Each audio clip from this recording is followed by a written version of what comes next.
तर उद्धव ठाकरे आणि राज ठाकरे एकत्र येण्याच्या मुद्द्यावरून परभणीतील शिवसैनिकांमध्ये संमिश्र मत आहे। जुने घाव विसरता येणार नाहीत असं जुन्या जाणकार शिवसैनिकांचं मत आहे। करण्यासाठी काही शिवसेनेचे पदाधिकारी आपल्या सोबत आहे। मला सांगा, उद्धव ठाकरे आणि राज ठाकरे निकट यावं असं वाटतं का तुम्हाला? नक्कीच सोबत यायला पाहिजे, कारण शिवसेनेची स्थापना ही मराठी माणसाच्या हक्कासाठी झालेली आहे आणि त्या तत्वावर शिवसेना आतापर्यंतचा प्रवास पूर्ण केलेला आहे।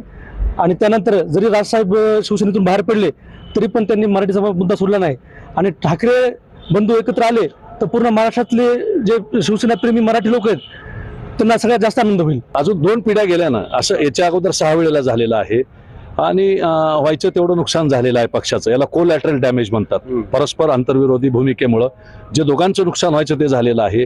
त्याच्यामुळे मुंबई महानगरपालिकेत त्यांच्या एकत्रित येण्याचा काही फरक पडणार नाही। शिवसैनिक हा स्वतःच्या बळावर आहे, जो वंदनीय शिवसेना प्रमुखांच्या बरोबर आहे त्याला उद्धव साहेबांच्या बरोबर राहावं लागणार आहे। त्यामुळं राजसाहेब बरोबर आले काय नाही आले काय काही फरक पडत नाही। कॅमेरा पर्सन सय्यद खिजरसह नजीर खान, टीव्ही 9 मराठी, परभणी।